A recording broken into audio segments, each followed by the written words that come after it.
tardes acerca de las tendencias que se vienen generando. Hago un poco de tiempo para poner mi presentación también. Espérenme.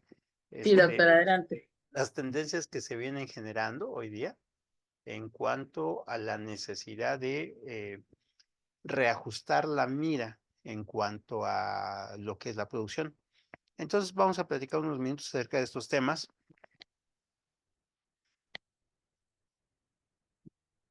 Batallando con esto. Ya creo que ya está. A ver.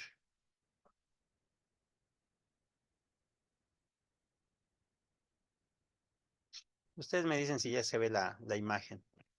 Sí se ve, doctor. Muchísimas gracias. Pues primero que nada, agradecer la invitación. Yo creo que es un foro muy importante hoy día, que se van cambiando también las tendencias acerca de los productos que se pueden ir generando como bienes para el consumo humano. Eh, la, la, los productos ovinos siempre han sido una tendencia competitiva, por cierto, pero hoy cobran mayor importancia debido a, número uno, el tamaño de los animales, número dos, las asociaciones de ideas negativas que se dan respecto a ganado bovino. Número tres, pues es un producto que antes se consideraba solamente de consumo en ciertas épocas festivas. Hoy ya puede ser un alimento que se puede conseguir en cualquier momento del año y ahí se ha empezado a diversificar. Entonces, con base en ello, aquí tienen de fondo, cuando estamos ensilando, voy a ver si ahí está, se va dando esta combinación también, no solamente la producción de un animal o de una raza o de una especie, sino que se puede hacer de diferentes maneras. Finalmente, lo que buscamos es encontrar ese punto de equilibrio entre la ecología y la economía. Puse en primer lugar la ecología básicamente porque es la tendencia que hoy día se empieza a encontrar en muchos de los discursos, ¿no?, que se dan a nivel global y local. La producción agropecuaria está siendo cuestionada a cada momento y ya nuestros esfuerzos para verlo solamente la parte económica, como que ya nos están dando en gran condición, ¿no? Como que ya no tienen ese espacio y esa caja de resonancia que en sus momentos tenía. Entonces, un punto con el cual vamos a empezar a platicar en este sentido. A ver, comúnmente nos han enseñado, nos capacitaron, nos sensibilizaron o nos hipersensibilizaron para buscar la mayor productividad de los animales en el menor tiempo posible, con la menor inversión disponible y con el máximo rendimiento. Sin embargo, por las condiciones en las cuales se da la producción ovina en nuestro país, pues no son las condiciones eh, que vemos en otras especies, ¿no?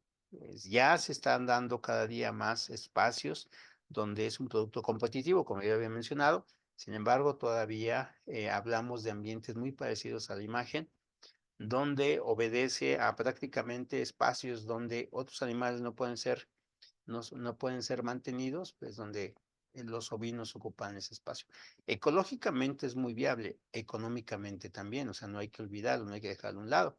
A ver, en ese sentido tenemos que estar platicando acerca de que el proceso de producción agropecuario, todas las especies que podamos estar pensando, está en crisis, debido principalmente a que los sistemas de alimentación han encontrado o se han hallado con una pérdida de la productividad.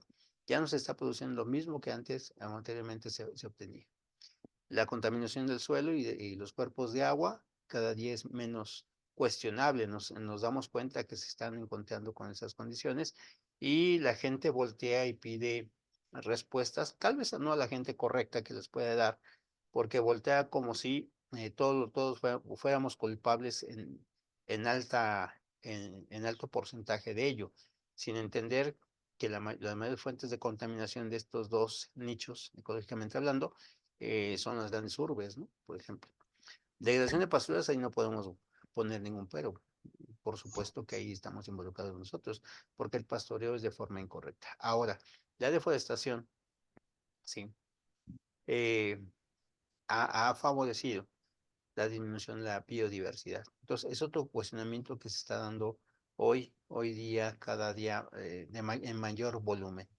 Lo que nos ha obligado a buscar modelos productivos con menor impacto ecológico y que permita restaurar daños edáficos y florísticos.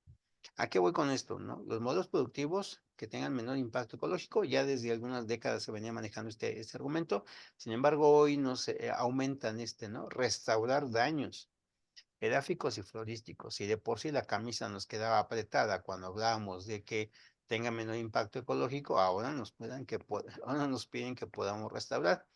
Pero ojo, no hay mucho de qué preocuparse, o si hay que ocuparse, porque sí podemos dar respuesta a ello. A ver, hay una manera en que se puede estar manejando esto, que es el uso de árboles nativas, ¿no? Que favorecen que los animales expresen su selectividad, que tenga un efecto de compensación en el consumo de materia seca, pero lo más importante, incrementa la proteína ingerida. Estos sistemas no son nada, ¿cómo decían? Nuevos. Ya hay registros desde los mayas y los aztecas que se utilizaban arbóreas de forma convencional para alimentar uno que otro animal. Obviamente, posterior a la conquista. Bueno, en esas culturas, pues a lo mejor ya no podemos hablar como tal, ¿no? De esas culturas al 100%. Sin embargo, los reportes evidencian del lado del sureste mexicano, hablamos de especies como el Procymon alicazum, el ramón, que con un 14% de proteína puede ser un sustituto bastante bueno en cuanto a la fuente de proteína, que en su momento se quedó o pasaba desapercibida. Aquí en el clima templado hablamos del tepozán, ¿no? El tepozán es otra fuente de proteína que se puede estar utilizando y que la gente lo utiliza, o sea, cuando sacan a pastar sus animales en condiciones semi-intensivas o mixtas, es uno de los forrajes que mejor consume. Ahora, ventajas nutricionales del uso o el consumo de algunas arbóreas: incrementa la proteína, mejora la eficiencia de fermentación ruminal. A ese punto es el que vamos a llegar en unos minutos. No queremos hablar solamente de las plantas que podamos sembrar, o sea, no hay que entenderlo así, porque si vamos a sembrar algunas arbóreas que me permitan generar nichos ecológicos mucho más confortables para los animales, nos vamos a tardar 2, 3, 4 décadas para lograr un punto de equilibrio, obviamente porque a la naturaleza le costó mucho más tiempo.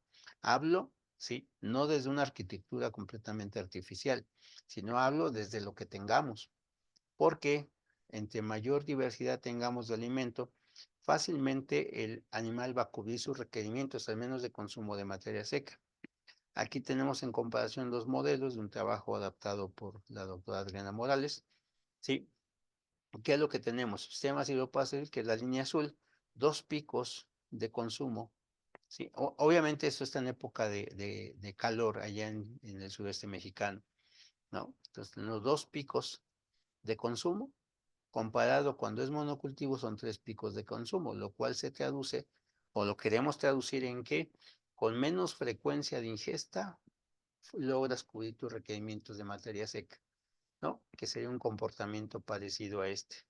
O bien, como lo vemos aquí, una combinación de especies completamente multidimensional que va a permitir a que el animal exprese su capacidad de seleccionar el alimento presente. En este sentido, ¿sí? Aun cuando vemos los animales que estén en esas condiciones, pueden elegir su comida. De ahí que cuando nosotros queremos hablar del uso eficiente de los nutrientes, no solamente hablamos del alimento, ¿no? Que es la que está con la estrellita acá. Hablamos también de las condiciones ambientales, obviamente de medicina preventiva que favorezcan el aprovechamiento mejor del alimento, sin olvidar los del mercado, porque si no hay salida de producto, pues cómo vamos a tener una reconversión. ¿Qué podemos hablar en ese sentido? El mercado, que vamos a ocuparlo de manera rápida para poder avanzar. Tenemos una ley, ¿no? La oferta y la demanda. Mayor oferta con menos valor económico. Todos queremos vender animales cuando todos tienen una buena cantidad de animales que pueden ofertar. Eso provoca que el precio del animal disminuya, ya sea en pie, ya sea con otro tipo de productos. Cuando todos sobreofertan, o hay una sobreoferta, el precio baja. Y comúnmente nos han enseñado a buscar, ¿sí? Solo ahí le pongo en mayúsculas, solo el menor costo de producción, como si ese fuese la solución. También en este sentido hay que observar que descuidamos que hay un valor de venta, o sea, potenciar la calidad de los productos generados para incrementar su valor de venta. El valor, no el costo, el valor de venta. Muchos de los sistemas de producción que de los que hemos estado visitado y que seguramente muchos conocen, compran los insumos al menudeo y su venta de animales al mayoreo. Compramos 2 bultos de concentrado, unas 20 paquitas de tal forraje. ¿Y cómo vendemos el animal? Pues al precio que tenga el kilo, y finalmente lo que hace el productor es absorber esa diferencia de comprar menudeo y vender al mayoreo. Están comprando caro, vendiendo barato, para que pudiese explicarme de forma más concreta. Ahora, esto va de la mano con lo que es resolver una ecuación muy sencilla, ¿no? Hace mucho tiempo que nos queremos complicar agregándole factores y demás. Sin embargo, la ecuación es muy sencilla y que hay que aterrizarlo. ¿Cuánto tenemos y cuánto necesitamos de comida? ¿Cuánto tenemos disponible y cuánto necesitamos para cubrir requerimientos? ¿Qué es lo que tenemos? Número de animales por etapa, ¿sí? Número de animales en total y la duración del alimento. Esta ecuación nos va a dar respuestas de estas 3 incógnitas. ¿Cuántos animales puede soportar por etapa? Viendo ahí de fondo la foto de la presa de Huapango, que está entre Jilotepec, cercano a Tepeji, no, a Culco, si mal no recuerdo, ¿no? Es muy sencillo, cuánta comida tengo y cuánto me va a aguantar, ¿no? Entonces puedo saber cuántos animales por etapa, si es en crecimiento, si son algunos sementales, si es el pie de cría o los vientres, que me puede aguantar por etapa y el número total de animales. Y esto finalmente va de la mano con cuánto me va a durar el alimento. Entonces, si esta ecuación me resuelve, debo de entender de forma inmediata, de forma básica, lo que significa este tipo de ecuación en su traducción y en la aplicación. ¿Qué significa esto? Sencillo. Si el principal insumo con el cual dispongo para poder alimentar a mis borregos, ¿sí? Es forraje porque es una especie que puede pastar sin mayor inconveniente, ¿qué es lo que voy a tener? Si la calidad de mi alimento, la calidad del alimento va a influir en la capacidad de producción, pues debo de saber cuál es la calidad. Por muchos años nos hemos peleado buscando el mejor aporte de algún nutriente específico del forraje. Mencionamos algunos ejemplos donde la concentración de proteína está por encima de lo convencional. Debemos de pensar que podemos hablar de forma convencional, de forma común, que el porcentaje de proteína que vayamos a encontrar va a estar entre el 8 y el 14%.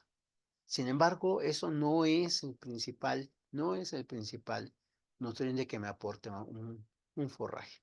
Vamos a descansar mucho en el caso de los forrajes. Ese es el punto que vamos a platicar en estos momentos. ¿Por qué los forrajes? Porque es el principal organismo que cosecha los rayos solares. Es el organismo que me permite modificar la energía lumínica en energía química. Entonces, así de simple. ¿Qué es lo que vamos a estar haciendo? Buscamos que el forraje, como fuente importante de nutrientes, me aporte proteína cuando sabemos que es el nutriente más difícil de fijar por el tipo de ciclo biogeoquímico que presenta. Ahora, si en ese sentido hay que entender que la ventaja de los forrajes es que cosechen luz, o sea, energía lumínica para convertir en energía química, debo de entender que esa energía debe conservarse, debe guardarse, debe sintetizarse en otro tipo de componente, y ese componente principalmente son los carbohidratos. Aquí vemos cómo esta concentración de carbohidratos, aquí vemos de 44, o estoy haciendo una sumatoria, de 44 a 80% de la concentración de carbohidratos en un forraje, teniendo en cuenta que el principal, ¿no? Que el principal son los carbohidratos estructurales, que nosotros le llamamos fibra. Es decir, los forrajes, el principal nutriente que me aporta va a ser la fibra. En ese sentido, lo que voy a estar teniendo es por qué busco que tenga más proteína. No es cuestionable buscar la concentración de proteína. Lo que es cuestionable es que si la planta comúnmente su forma de aportar nutrientes es a través de carbohidratos estructurales, yo creo que es lo que hay que poner atención, porque es lo que me va a permitir aprovechar de mejor manera los nutrientes que tiene el alimento como tal. La calidad de la fibra me va a determinar el aprovechamiento de los otros nutrientes. Aun cuando tengamos diferencias entre familias de forrajes, pensemos en el nivel de proteína, 14.6 de gramíneas y 22.6, de acuerdo a esta referencia de proteína que tienen los forrajes. Sin embargo, si nos vamos hacia abajo, vemos que de lignina, ácido detergente, 2.88 en caso de gramíneas y 8.5 en caso de leguminosas. Traducción. Significa que va a tener mayor cantidad de lignina que puede limitar el aprovechamiento de proteína del forraje que voy a dar. Entonces, va de la mano con eso. ¿A qué punto quiero llegar? Entre menos aprovechable sea el alimento que ingiere el animal, más problemas voy a tener en cuanto a la eficiencia de producción. No puedo utilizar alfalfa, significa que ya voy a mejorar la producción. Más bien, dime de qué calidad es la alfalfa que estás utilizando para la producción o un ensilado de maíz. De qué calidad tienes el ensilado y qué resultados voy a obtener. Todo eso va de la mano con lo que es la madurez, o sea, la concentración de paredes celulares, que es fibra detergente neutro, que es el total de fibra, el total de fibras, sí, el total de fibras, o la concentración de lignina, en el entendido que el lignina no es fibra, es un alcohol que me va a limitar la digestibilidad del alimento. Ahora, puedo utilizar gramíneas de alta calidad que me permitan el aprovechamiento, que me permitan mejorar el aprovechamiento de nutrientes. Sin embargo, en nuestro país, por los sistemas de producción en los cuales se obtienen los alimentos de origen animal que consumimos la mayoría, son sistemas que tienen al menos un momento del año en que el animal pasta, es decir, que hay un aprovechamiento de forrajes en pastoreo. Entonces, ¿podríamos utilizar gramíneas de calidad? Por supuesto que sí. Sin embargo, eso implica una inversión a veces muy alta para el tamaño de producción que tenemos.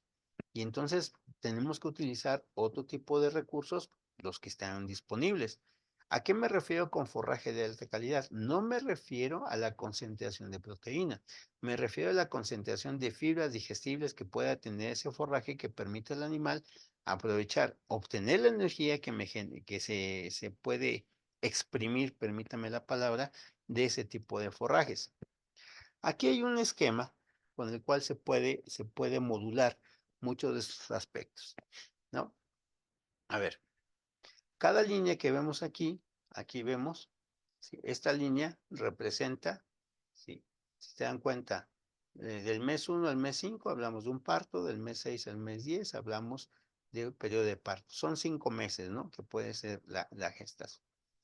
Entonces, no es que todos sean así de forma continua, lo que estoy teniendo de referencia es esta imagen central, donde después del parto, en esa producción de leche que voy a obtener, está muy deforme esta curva, una meseta debe ser mucho más marcada, ¿sí? El trabajo de la glándula mamaria siempre empieza previo al parto, nunca empieza durante o después del parto, sino que empieza desde antes. Por eso, aquí lo que debo estar observando es cómo se va a dar el comportamiento de los animales en función de lo que voy a estar dando de comer. Hablamos de un flushing, voy a empezar desde ese, bueno, ahí sería muy adelantado. Voy a agarrar como línea de referencia el parto, entonces va a haber una época de transición donde el animal tiene que adaptarse a mejorar las condiciones de consumo, porque es muy sencillo. En este momento la borrega ocupa o tiene ocupado un espacio volumétrico en lo que se refiere a tener el producto, ¿no? Tener los corderos, lo cual va a mermar o disminuir su capacidad de ingesta, por lo cual tengo que incrementar la concentración de nutrientes en la mezcla. Ahorita vamos a discutir acerca de cuánto es suficiente o cuánto es necesario. Una vez que se da el parto, vamos a tener un incremento en la producción de leche, por supuesto, para mantener los corderos. esa producción de leche, aquí podemos entrar a discusión, ¿no? Sobre muchos detalles. Sin embargo, hay que entender que el potencial de producción vamos a tener entre el segundo y tercer mes. Algunos dicen, pues, mejor que la leche producida que lo consuma el cordero. Sin embargo, eso me incrementa mi tiempo en que el animal llegue a una etapa de finalización. Entonces, al mismo tiempo hablamos del trabajo que se hace con las borregas, el mismo que se hace con el trabajo de los corderos o las corderas. Entonces vamos empatando la necesidad fisiológica de las borregas, la necesidad fisiológica de los corderos. Esto está en función de la calidad del forraje. Más que pelearnos por incrementar solo la calidad del concentrado, aquí hay que buscar, hay que lograr y encontrar que la calidad del forraje me permite el aprovechamiento del concentrado. Eso es fundamental. Ahí la base del forraje es fundamental. Llámese pastoreo, llámese en confinamiento, llámese mixto, como lo quieran. Un forraje de buena calidad me va a permitir que el animal pueda aprovechar mejor el concentrado. Un forraje de mala calidad va a dificultar que se aproveche mejor el concentrado. Entonces, si buscamos eficiencia, ¿quién es el punto, quién es la catapulta, quién es la palanca que mueve todo esto? Se llama forraje. Entonces, cada vez que nosotros metemos algunos corderos en cree feeding, lo que debemos de cuidar es la calidad de la fibra para que me permita, por un lado, que el animal haga rumen, ¿no? Que empiece el funcionamiento de degradación lo mejor que se pueda, sin descuidar que hay que está en crecimiento. Esto lo que nos va a ayudar básicamente es que la borrega se desgaste menos, pero ojo, la calidad de la fibra aquí es determinante para que el animal pueda generar un buen funcionamiento, una buena cinética ruminal y un buen metabolismo ruminal. Sin olvidar que esto se debe a esquemas que ya todos conocemos, nos metemos a estos asuntos de la producción, ¿sí? Va relacionado.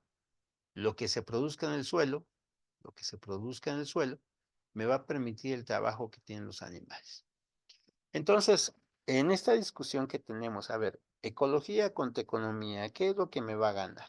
Hay que entender también que vamos a estar identificando, ¿sí? Algunas diferencias, ¿no? ¿Por qué hablo de pastoreo productivo y tradicional? Básicamente, todas esas diferencias que vamos a encontrar, esas diferencias metodológicas o de manejo que se puede tener, hay un parteaguas.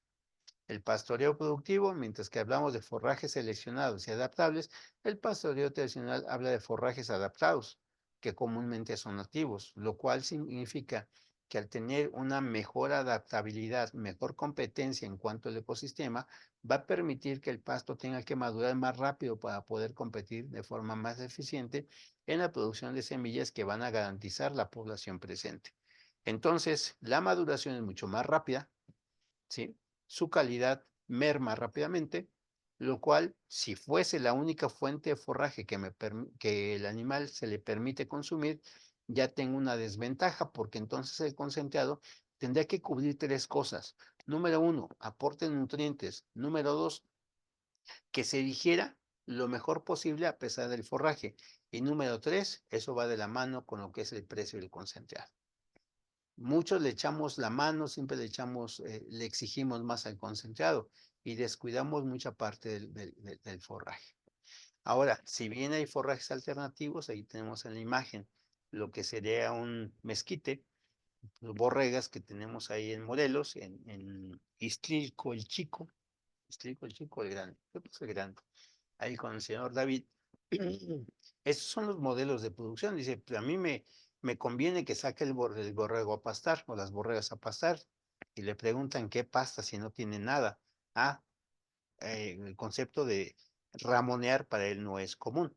Dice, pues pastan los árboles, que están aprovechando la concentración de proteína y la capacidad de digestividad que tiene esta arbórea, que le permite incrementar los niveles de proteína, por supuesto, porque son elevados, una leguminosa arbórea, y que le permite aprovechar bien el concentrado, entendido que la fibra me va a favorecer una fermentación del alimento de forma homogénea, ¿sí? Y constante. Porque, perdón por aclarar la voz. Entonces, tenemos que este método de aprovechamiento de los forrajes me va a permitir finalmente aportarle, además de nutrientes, calidad de la fibra. Eso es muy importante, considerando que un árbol es mucho más susceptible a las condiciones ambientales, mucho más sensible a las condiciones ambientales que un pasto. Me van a decir, no es cierto, un pasto es más sensible. ¿A qué me refiero? Para que un árbol se desarrolle en 3, 4 años, obviamente debe tener las condiciones más que ideales para su desarrollo, mientras que un pasto, si no crece ahorita, en un mes se puede recomponer. Una arborea no, esa me va a tardar más, pero también es indicadora de la salud que tiene el ecosistema, ¿no? Aquí vemos, aquí vemos algunos arbustos comunes, ¿sí? Que podemos estar favoreciendo que el animal consuma. Aquí tenemos madroños, por ejemplo, además que son encinos, ¿sí? Y si nos damos cuenta, mientras las borregas se ocupan de buscar el pasto abajo, las chivas se ocupan la parte de arriba. ¿Esto qué significa? Que tenemos preferencias de consumo en función, obviamente, de la especie, pero también del lugar donde estemos, ¿no? Para ello, qué es lo que sugerimos? ¿Cómo cambiamos de la economía y la ecología? La economía es producir más, invertir poco y tener mayor eficiencia. ¿Cómo vamos paso de la economía a la ecología? Número uno, conocer el lugar donde estamos. Conocer el lugar con el que estamos significa hacer el trazo para identificar plenamente todas las zonas disponibles. En esas circunstancias, lo que nuestra tarea es identificar todos y cada uno de los componentes disponibles que me permitan la producción que tenemos en el lugar. Aquí tenemos, ese es el predio de uno de los predios de la facultad, que tienen chapa de mota, ese es el predio completo. ¿Sí? Finalmente, lo que busco también es ver el comportamiento de altitud-latitud. Aquí en este caso es altitud, porque podemos hablar de prácticamente, si se dan cuenta aquí, 2700, 2900, 2971, serían las alturas casi llegando a los 3000 metros. Estoy pensando en comparación con una zona muy cercana aquí al sur de la Ciudad de México, la parte de Parres, entre Parres y Tres Marías, Huitzilac. Vamos a tener incluso altitudes que rebasan poquito, pero rebasan los 3000 metros de altitud. Entonces, esa es algo muy importante para nosotros que me permite saber cuál es el trabajo fisiológicamente hablando que tiene que hacer el animal para aprovechar lo que se tiene. En este sentido, saber cómo se da esa red de distribución de humedad. Esto es importante para saber dónde puedo cosechar lluvia, porque allá arriba no voy a tener la facilidad de mover algunos bebederos que pueda bombear agua a esos lugares. Entonces, si sé por dónde corre el agua, puedo almacenar esa agua. Entonces, parte de esa experiencia, parte de esto que estamos platicando, generamos un mapa donde sabemos dónde están todos los lugares estratégicamente, los lugares que estratégicamente me permiten hacer que el animal pueda consumir. Entonces, ya sabemos dónde estamos parados. Ahora hay que saber, de acuerdo a la ecuación que hace unos minutos platicaba, de cuánto tenemos y cuánto necesitamos, establecer cuánto hay, perdón, cuánto realmente se aprovecha y en qué superficie, ¿sí? También qué es lo que necesito, los animales, su etapa productiva y el número tal, de tal suerte que es una connotación de inventarios. Por ello, nosotros contabilizamos también toda especie susceptible de ser consumida, la evaluamos. Ahí es una metodología que en su momento desarrollamos de aprovechar algunos arbustos bajo los criterios de que todo aquel espacio que pueda ser susceptible de ser consumido, lo vamos a encontrar en no más de 1.5 metros. La profundidad del dosel externo al interno, 30 centímetros, sería el espacio que el animal fácilmente entre. Y que vamos a estar considerando aquello que se coseche que tenga 0.5 centímetros de circunferencia, que son las ramillas. Aquí obviamente la planta esquema que vemos aquí, pues no van a decir pues que está muy alto, ¿no? Bueno, hay que entender que hay arbustos que desde la base se ramifican y que permiten al animal consumirlo. Eso es como hicimos, desarrollamos un equipo adecuado para poder hacer esa evaluación, logrando tener los siguientes resultados. Después del muestreo, ¿sí? Y las superficies que se hacían son los terrenos. Aquí está una parte inicial de cómo se empezó el muestreo. Esas son rutas generadas a través del track de un GPS. Aquí vemos cómo se hizo ese recorrido, ¿sí? ¿Sí? Y dependiendo las ondulaciones del terreno, lo que avanzábamos, y tenemos esto, ¿no? Encontramos lo que es la producción disponible. De esa producción, lo que hacemos es, bueno, ¿para cuánto me alcanza? Es lo que tenemos disponible, esto es lo que se requiere y para cuántos días me alcanza. ¿Sí? Hablamos de un porcentaje de forraje consumible, ¿sí? 50%, o sea, el 50% va a ser como residual, ¿sí? Y eso es lo que tenemos. Se hizo en muchos lugares, en varios lugares, con la misma metodología y compararlo con un terreno plano para ver cuál sería la condición de producción. Básicamente, ¿sí? Si lo cerramos, ¿sí? Eh, es muy sencillo, ¿no?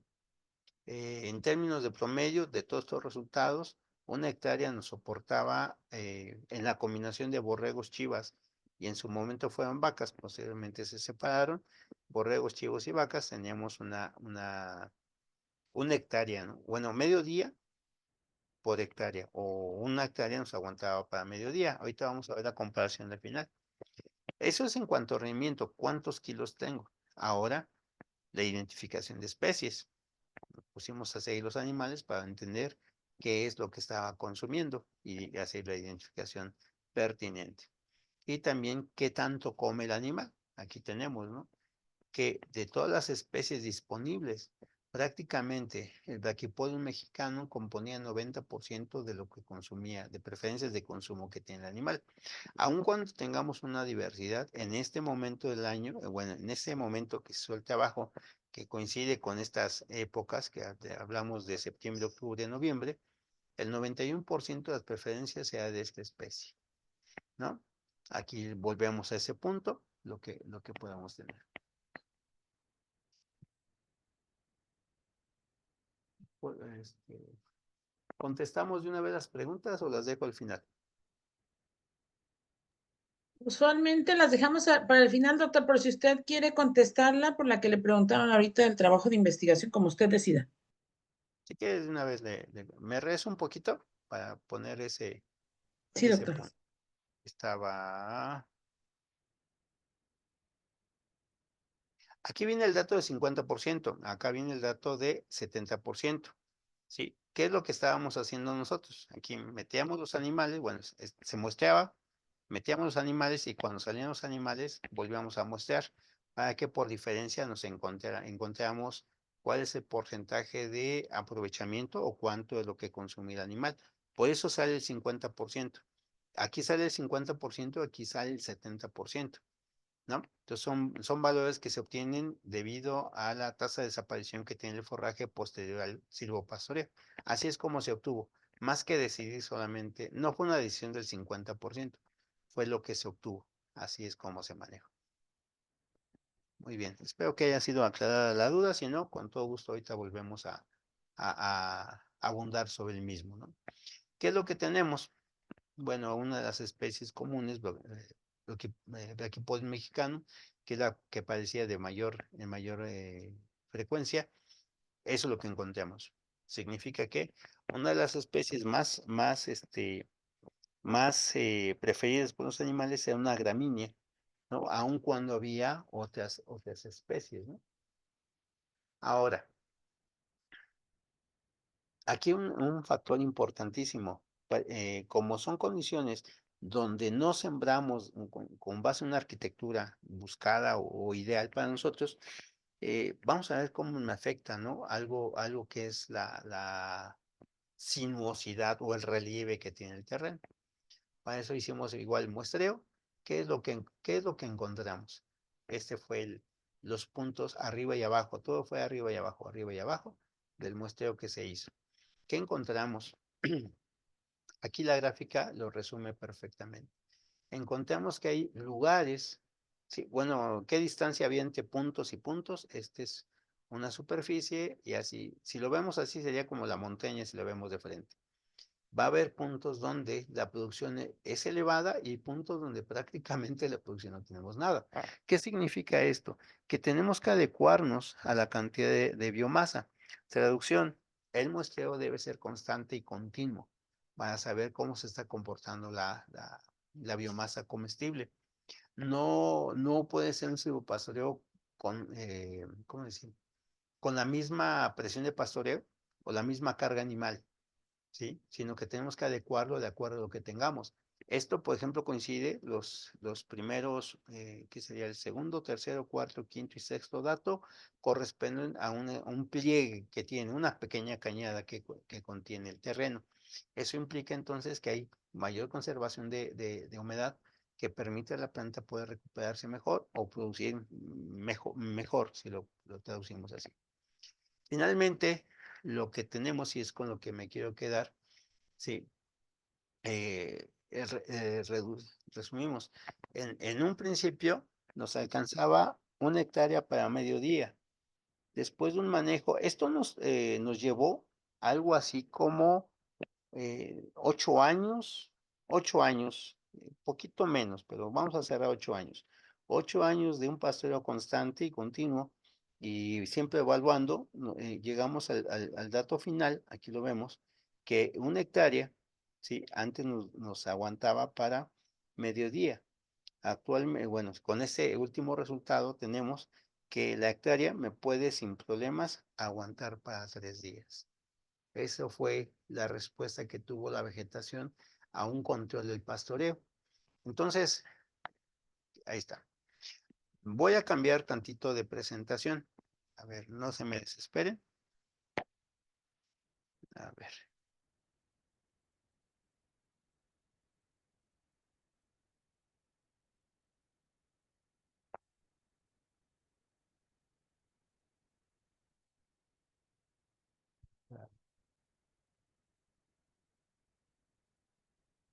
Ahí está. Entonces, voy a cerrar parcialmente la idea con la que estábamos platicando ahorita. El aprovechamiento de los recursos naturales, pensando en que es la fuente principalmente de fibra o forraje, si lo queremos llamar a grosso modo, que tienen los animales, sí, debemos de saber perfectamente cuáles son las condiciones edafoclimáticas en las cuales se encuentra y con la cual podemos ir día a día teniendo, además de la observación, la predicción en la cantidad de forraje que el animal puede estar cosechando. Traducción, no todos los días va a durar lo mismo en un espacio. Número uno, no siempre la superficie aporta la misma cantidad de forraje. Y número tres, mi calidad, pese a que estamos hablando de una especie que comúnmente lo encontramos en esa temporada de otoño-invierno, que era el Brachypodium mexicano, no significa que en todo el año sea el mismo comportamiento, porque es una especie que en mayo, de marzo a mayo, tiende comúnmente a tener un periodo de dormancia. Entonces ahí tenemos. A ver, son los sistemas. Volvemos a lo mismo. Esa es la parte de ecología. ¿Qué pasa cuando nos vamos o nos enfocamos en la parte de economía? Buscamos, ese es el rancho San José, de don José, precisamente, Martínez, en Potitlán. Ellos manejan un sistema de producción en slats, ¿sí? Preferentemente una prolificidad de 2, ¿no? Entonces lo que buscan es una mayor producción. Y aquí uno de los puntos importantes, ¿cuál es el forraje que tienen como referencia para poder hacer un mejor aprovechamiento del concentrado? Hemos platicado con él, ¿sí? En más de una ocasión, y cuando hacemos los trabajos de asesoría con él, pues encontramos que para él lo que le funciona mejor es la alfalfa ensilada o la famosa, ¿cómo le llaman? Pacasilo, ¿no? O silopaca, le llaman así, ¿sí? Porque él no tiene superficie para pastorear así como si tuvieran grandes extensiones. Entonces compra, y lo que le funciona de acuerdo al concentrado que manejamos con él es forraje ensilado, ya sea alfalfa, ya sea maíz. Porque lo que busca es tener una mayor producción, ¿sí? Disponible. Acá tenemos Extensión de Guadalupe. No está en Huamantla, ahí dice Huamantla, pero realmente está en Apizaco, Tlaxcala. Él maneja pie de cría, su negocio es el pie de cría, maneja razas específicas como lo que tenemos ahí, con lo que vemos ahí, y el forraje que él maneja como base es la avena enificada, molida. Para él es el que le funciona mejor, ha buscado ensilar, ha buscado otro tipo de forrajes, pero dice, mira, aquí lo que me funciona es esto. Muy sencillo, porque su tipo de concentrado, que tiene muy poca cantidad de fibra, ¿sí? Se combina perfectamente con el concentrado que él maneja. Es el caso de el ingeniero Héctor ay, Mijares, se apellida Mijares.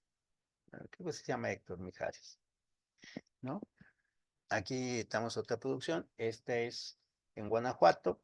Nuestro gran amigo Osvaldo, el engorda, sí. eh, Además de borrego, engorda bovino, sí. Y vean el comportamiento. Simplemente vean el comportamiento que tienen los animales. Voy a regresar tantito. Ese que es de pie que cría, obviamente tiene un valor un poquito más arriba de lo convencional.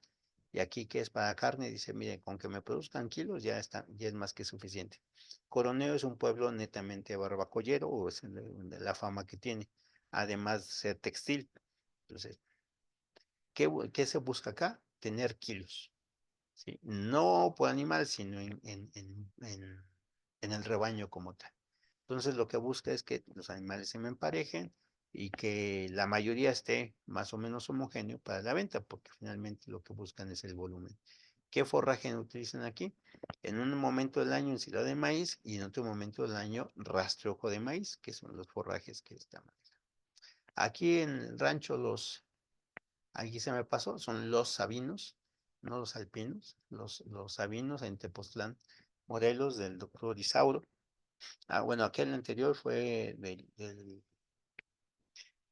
este, del señor Osvaldo, buen amigo. Aquí los sabinos con el doctor Isauro. ¿Cuál es su sistema de producción? Acuérdense que lo que estoy hablando es la base del forraje. Salen a cosechar lo que sea, incluso tamarindo, que es el árbol que tenemos aquí. En época de lluvias cosechan de todo un poco. Ya cuando regresan manejan concentrado de no más del 14% de proteína y con eso es suficiente para los objetivos que él tiene, que es obtener cordero que va a vender para la engorda posterior. Entonces, vuelvo al punto de la ecología, si queremos meternos en la ecología, debemos saber dónde estamos parados, qué relieve tiene, qué precipitación, cómo es el suelo, o sea, todas esas condiciones que en su momento pasaban, a lo mejor no con gran relevancia, pero ligeramente se les tomaba atención, pero que se descuidaron en los últimos años, en la generalidad de los productores. La otra condición es animales en confinamiento, donde la calidad del concentrado debe ser determinante para que el forraje que se esté utilizando pueda darme permiso, voy a decirlo así, que se aproveche el concentrado. Este es en Metepec, de un buen amigo, Luis. Ahí recién compró la planta. Lo que él maneja como base de su concentrado es maíz rolado. Su base es el maíz rolado. Ahí está la roladora, ¿no? Aquí la vemos. Dice, mira, el secreto de mi concentrado es el maíz rolado. Y sobre el maíz rolado va a manejar todos los concentrados. Pues ahí se ve Luis, ¿no? Ligeramente ahí se ve la foto de Luis, un buen amigo. Entonces, ahí trabajamos con él. La base de concentrados es el maíz rolado. La sugerencia para que el maíz rolado me funcione es que tengamos forrajes lejos de lo que sería el rastrojo de maíz. Pensamos en heno de avena, heno de alfalfa o ensilados en ciertas etapas, pero ensilados con cierta calidad. Como no hay manera de garantizar que el ensilado, si hablamos de un estilo de pastel, mantenga la misma calidad de forma constante, es obvio, ¿no? Porque lo llenamos en diferente momento del tiempo. Su recomendación es utilizar nuevamente, ¿no? El famoso Silopaca.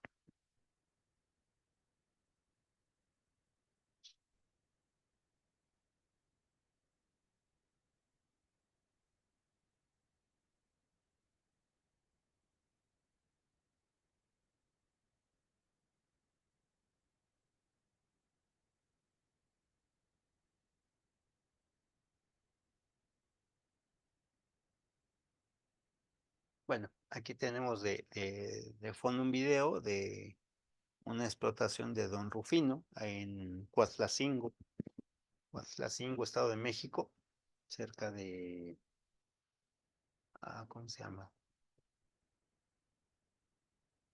Otumba, sí. Y me falta otra localidad ahí cercana.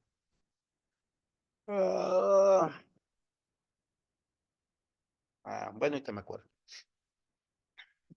Él siempre está pendiente de la concentración de proteína de su alimento. Y ya trabajando con él, eh, el secreto de su mezcla es la alfalfa, ¿no? Muchos dicen, bueno, es que el nivel de proteína concentrada es muy bueno. Bueno, si dejen ustedes el nivel de proteína, la concentración de hemicelulosa, ¿sí? Celulosa, y cuando sea necesario considerar la concentración de lignina, esto es lo que me va a determinar el aprovechamiento de la mezcla. Porque esa misma mezcla utilizada con rastrojo de maíz nunca le da los mismos resultados. Entonces, cada uno va a tener a diferente momento, pues, el forraje disponible con el cual fácilmente puede manejar. Aquí estamos hablando de Puebla, Santa María Tonantzintla, ahí con pequeños productores. Ellos manejan mucho el ensilado y no porque sea su mejor opción, sino porque es un cultivo que tradicionalmente se maneja y que cuando una vez se cosecha la mazorca, pues queda toda la planta, ¿no? La mejor manera que se puede utilizar es ensilar. Ahora, si el dueño de la parcela dice no quiero utilizar nada de mi maíz, pues todo lo vendo. Eso significa que va a haber ensilados sin mazorca y ensilados con mazorca, que sería como que el aspecto ideal. Ensilados sin mazorca, obviamente tenemos que hay una menor concentración de almidones disponibles para que el animal pueda aprovecharlos. Esto significa que la mezcla, el alimento concentrado, debe tener un buen aporte de almidones, pensando en simplemente traslocando las ideas. Aquí hablaríamos, por ejemplo, de maíz rolado, que puede ser una buena solución.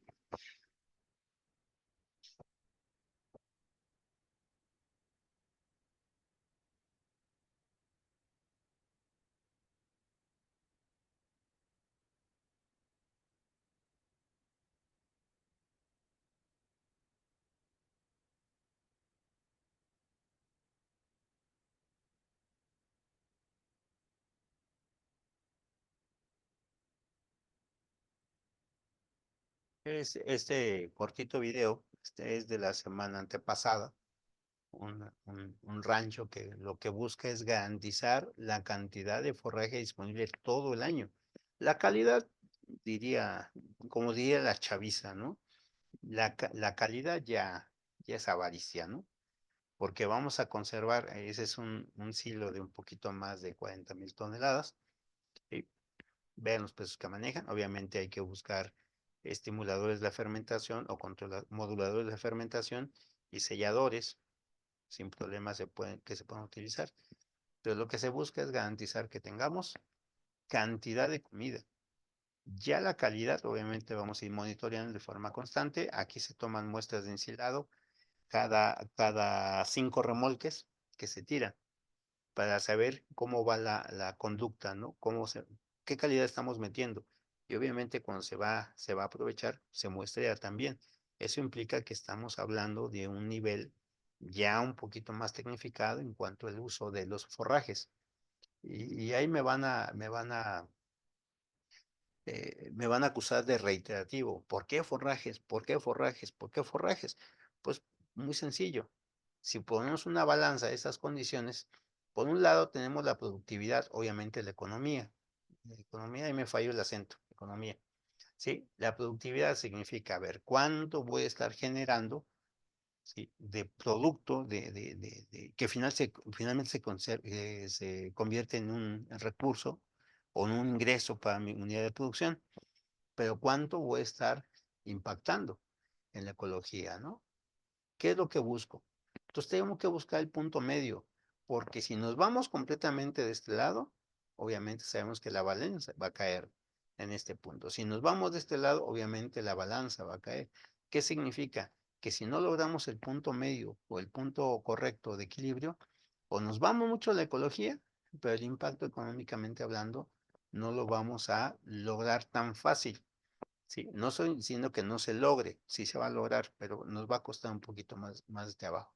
Hoy día nos estamos peleando entre qué buscamos, economía o ecología, o sea, rendimientos, dinero o conservar el ambiente.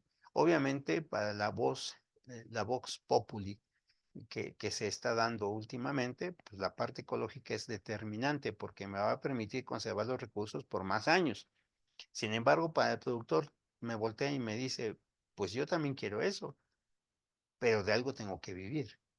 Entonces, al punto que quiero llegar es que en muchos lugares están esa sincronía o ese punto de equilibrio, no es que los animales ahorita están en pastoreo y luego los guardo. No, es que en el mismo rebaño tenemos los dos sistemas.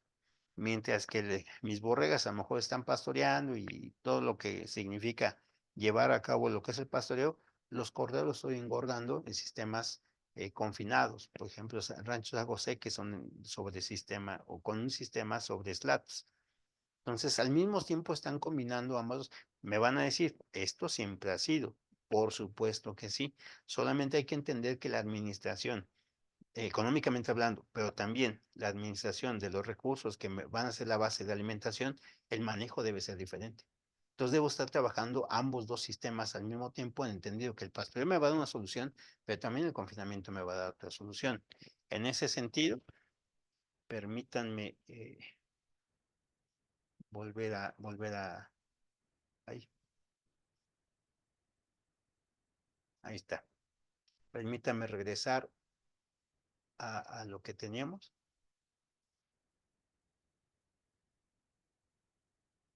Ahí está. Permite llegar al punto con el cual quiero ir cerrando, ¿no? Ir haciendo candado esto. ¿Qué es más importante?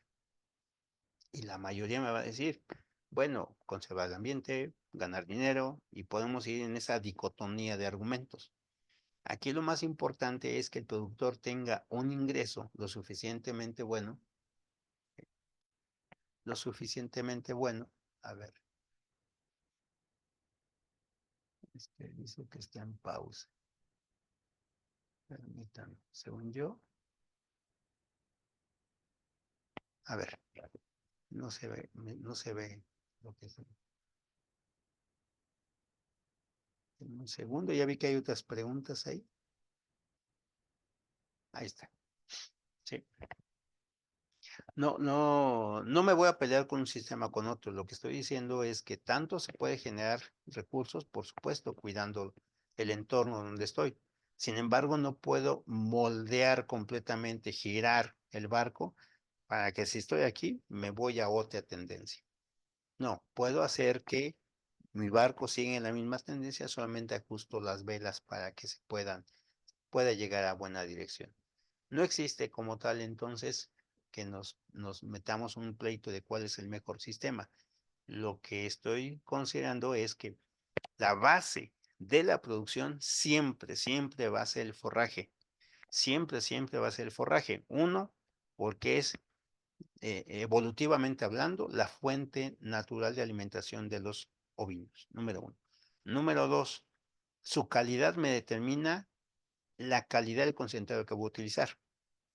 A mayor calidad en mi forraje, puedo exigirle menos a mi concentrado, permitiendo aminorar los costos de producción.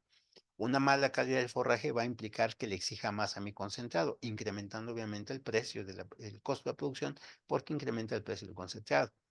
Entonces, el forraje me va a determinar, por un lado, la calidad de mi concentrado, pero también la cantidad de concentrado que voy a estar consumiendo, o el rebaño que voy a estar consumiendo. Y también ese forraje me permite mantener estable la producción. Si garantizo la base de forraje, puedo garantizar entonces, en consecuencia, mi compra de concentrados a lo largo del año. Aquí el punto se empieza a hacer un poquito más, se fracciona un poco más, porque entonces la cantidad de forraje puede ser, número uno, de lo que comen pastoreo, o número dos, de lo que ofrezcan en el pesebre. Finalmente, yo tengo la decisión sobre qué fuente de forraje voy a cimentar la producción. En conclusión, si sé lo que es el forraje, me permitirá, en consecuencia, diseñar perfectamente un concentrado. Por eso les pasamos las experiencias de algunas explotaciones que fácilmente me puede determinar, ¿sí?, la capacidad de producción. Ese es un punto importantísimo que no debemos cuestionar. Si son sistemas en pastoreo, ¿sí?, obviamente que debo trabajar en función de ello. Si son sistemas sin confinamiento, por supuesto que yo voy a determinar todo esto. Entonces, va a ir cerrando las ideas, ¿sí? ¿Qué es lo que vamos a encontrar? ¿Qué es lo que vamos a tener? Pues que si sé y puedo manejar perfectamente el forraje, puedo, desde luego, determinar cuál es el futuro que tengamos. Pues aquí sería la idea que quería compartirles.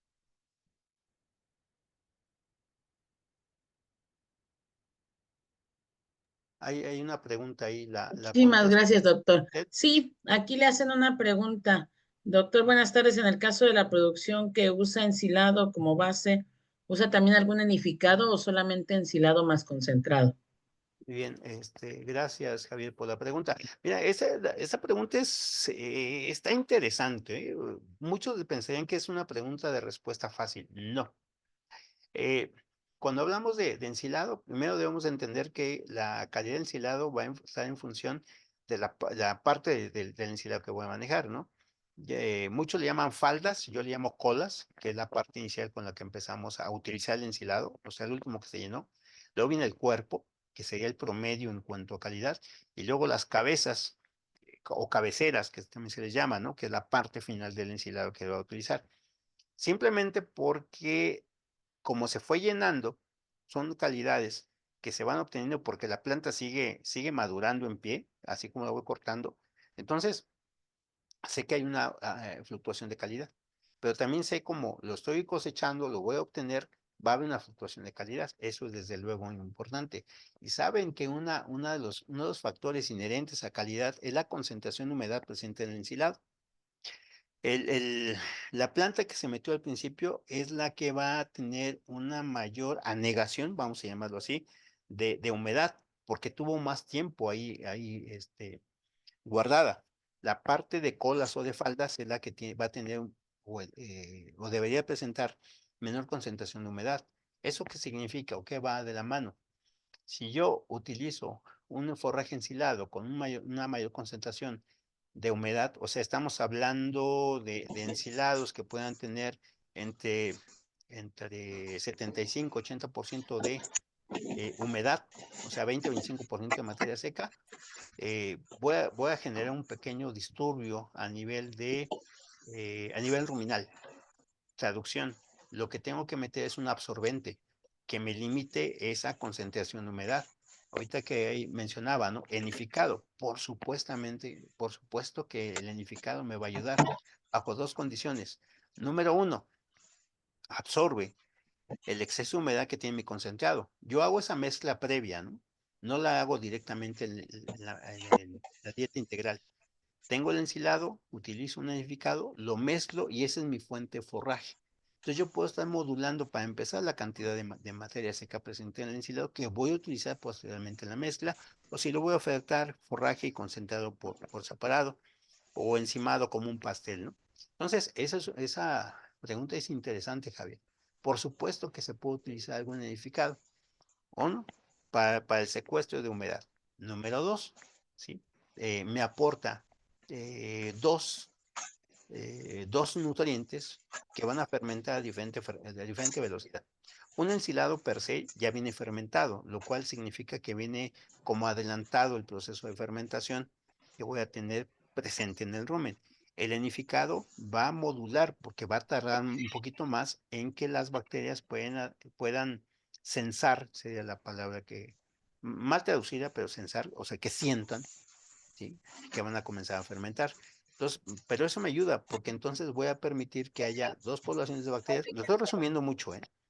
Dos poblaciones de bacterias, una que ya prácticamente sabe lo que va a fermentar, que es el ensilado, y otro grupo de bacterias que van a empezar a fermentar lo que es el enificado. Eso me permite tener una curva bastante suave de fermentación, lo que permite al animal tenga el tiempo suficiente para que pueda aprovechar los nutrientes que se generan de la fermentación. Si yo meto un ensilado muy húmedo, sin tener algo que lo absorba, lo que voy a tener es que la bacteria puede fermentar, como ya está adelantado, puede fermentar rápidamente, pero también modifique la tasa de aprovechamiento que tiene el concentrado, pensando en que van a fermentar principalmente carbohidratos, dejando la fibra a segundo lugar. ¿Y eso que me va a provocar?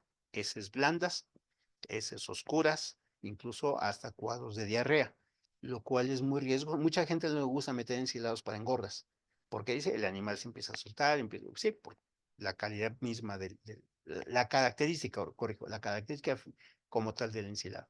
Entonces yo puedo modificar eso, ¿no? Eso es fundamental, es una interesante pregunta. Hay para más, ¿eh?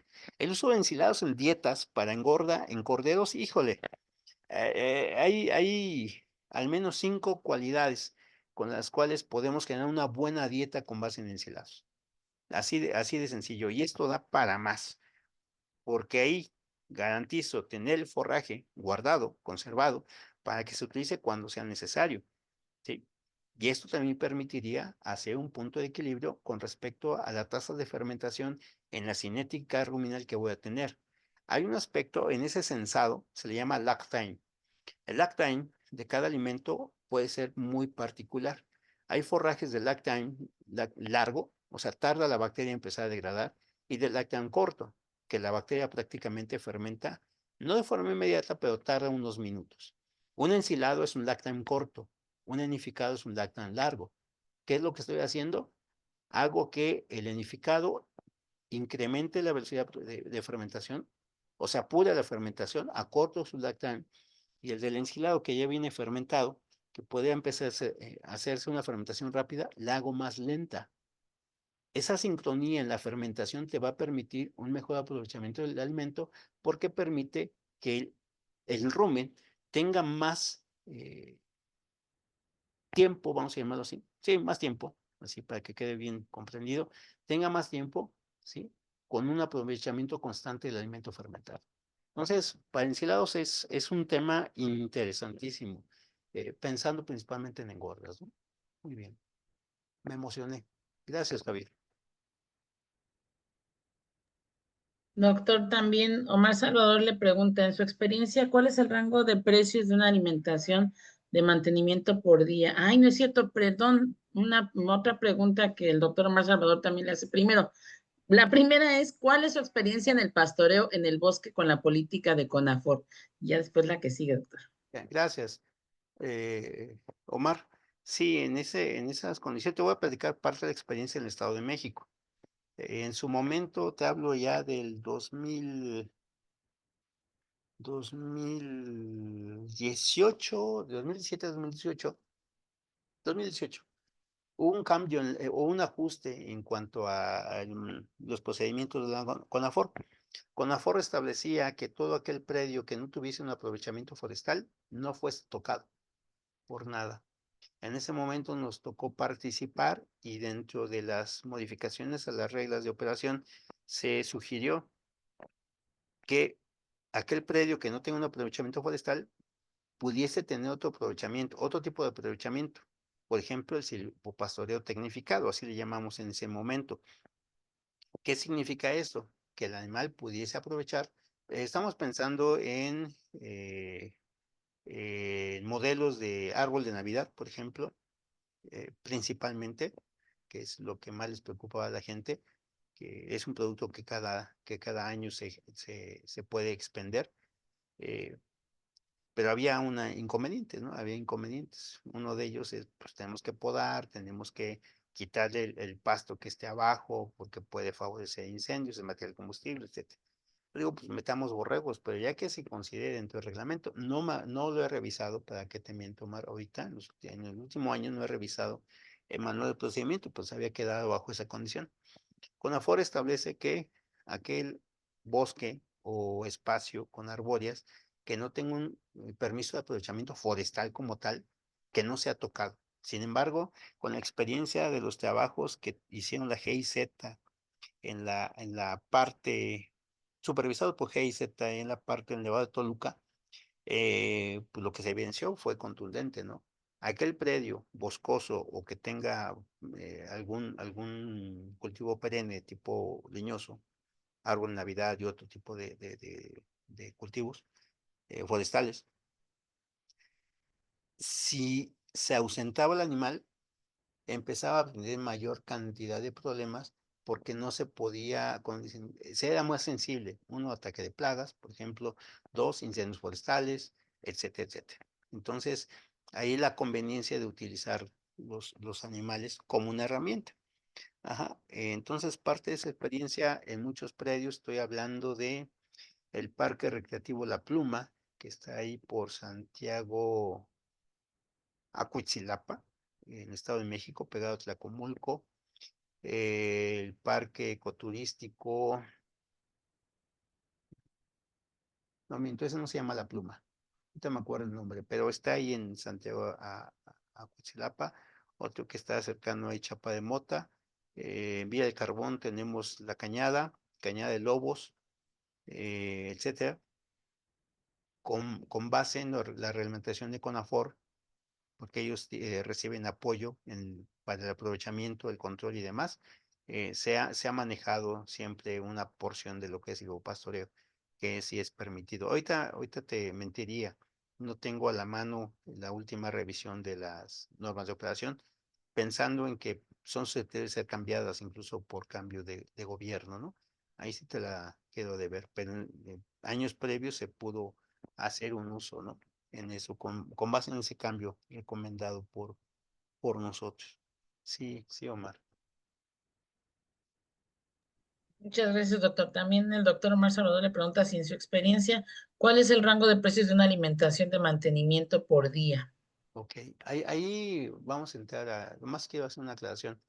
Desde el punto de vista en cuanto a alimentación, los sistemas más sensibles en cuanto a alimentación, ya no manejamos como tal el concepto de mantenimiento, porque mantenimiento significaría que el animal no tiene ningún ejercicio, metabólicamente hablando, ningún trabajo metabólicamente hablando que esté generando.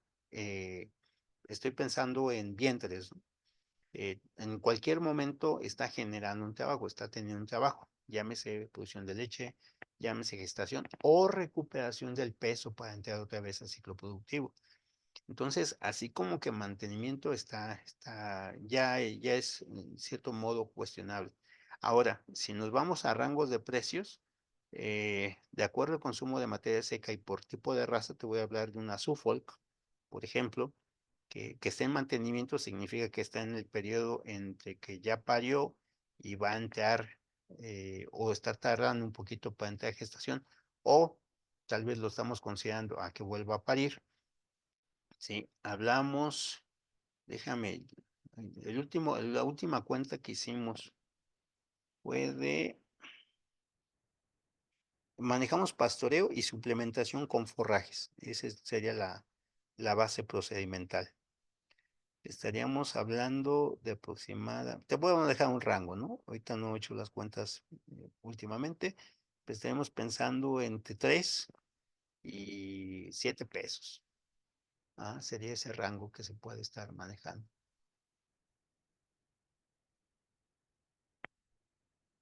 Muchas gracias, doctor. También el doctor Juan José Almazán le pregunta, ¿qué experiencias de cuadros de intoxicación en ovinos o caprinos en el pastoreo con las hierbas o arbustivos por época del año y etapa fenológica de la planta conoce? Ahorita en ese sentido, cuando hablamos de bosque, estoy hablando de bosque de encino, bosque mixto y bosque de coníferas. Eh, Intoxicación con ovinos hemos encontrado por el consumo de algunas porciones de tallo pegado a la corona de la planta con dalia por presencia de alcaloides. Básicamente esa es la que hemos encontrado de manera común. Otro tipo de especies vegetales, no, no, no, de lo que hemos encontrado. En el entendido que cuando hay una buena oferta del alimento, no tendría por qué el animal causar o tener o cursar, pero cursar problemas de intoxicación. Eh, para evitar esto, lo que nosotros manejamos constantemente es el uso de un concentrado más energético que proteínico. ¿Sí? Nos basamos en los trabajos que hicieron los doctores Villalba y Provenza en Utah, donde se habla de que si garantizas la concentración energética a nivel hígado, este te va a permitir metabolizar mucho mejor algunos componentes tóxicos, porque el animal no está exento a que los consuma, ¿sí? Por selectividad el animal no tiende a consumirlos, sin embargo, de forma accidental sí puede consumirlos. ¿Qué es lo que hacemos? Le damos una base energética para que el animal pueda sobrellevar esto, de tal suerte que casos de intoxicación así, donde haya muertes de los animales, solamente lo hemos encontrado con esta dalia. Y básicamente, y antes de floración, cuando florea, la planta prácticamente el animal no la elige. Digo, estoy pensando en bosques de encino, bosque mixto y bosque de coníferas, lo que sería. ¿Sí? Muchas gracias, doctor. Le agradecen por sus respuestas y nosotros le agradecemos mucho por el tiempo, doctor. Su charla estuvo muy interesante, de verdad, que ojalá que no sea la primera vez, que sea la primera de muchas que nos acompañe. Sí, ojalá aquí estamos para que nos inviten otra vez, con todo gusto. Y algo que aprovecho para comentar, fíjense, ahorita me quise enfocar en esta diatriba, ¿no? Entre si nos vamos sobre la parte económica de, como que ahí nos aislamos a toda la condición de ecología. Sin embargo, no es así. La producción ovina siempre ha tenido en gran consideración el cuidado del ambiente.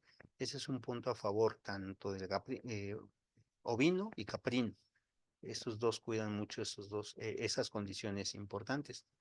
Sin embargo, recalco, el aprovechamiento del concentrado o la calidad del concentrado o la formulación del concentrado depende de mi forraje. ¿Sí? Si yo sé qué forraje le voy a estar dando, prácticamente ya tengo el 75% del concentrado resuelto. No puedo manejar concentrados genéricos, ¿no? No puedo hablar de concentrados que diga, puedo ir allá y me compro uno tal, ¿no? En su momento, cuando tuvimos la oportunidad de colaborar con Alimentos Arandas, en Arandas, Jalisco, parte de ese acercamiento con productores era vender un alimento genérico y oh sorpresa, resulta que este alimento me funciona bien con estos, pero no tan bien con los demás. ¿Cuál es la diferencia? El forraje, ¿no? Y después podemos hablar de tamaño de partícula, que ese es determinante para un mejor aprovechamiento, sin descuidar obviamente lo que es pastoreo. Pastoreo para mí sigue siendo uno de los sistemas más eficientes que mejor se pueden llevar, ¿no? Muchísimas gracias.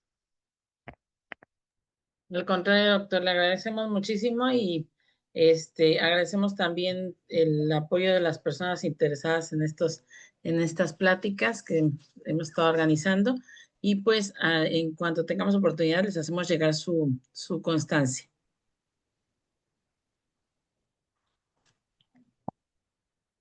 Pues muchísimas gracias. Ya los dejo descansar. Que pasen buena tarde. Gracias a todos. Que descansen. Hasta la próxima.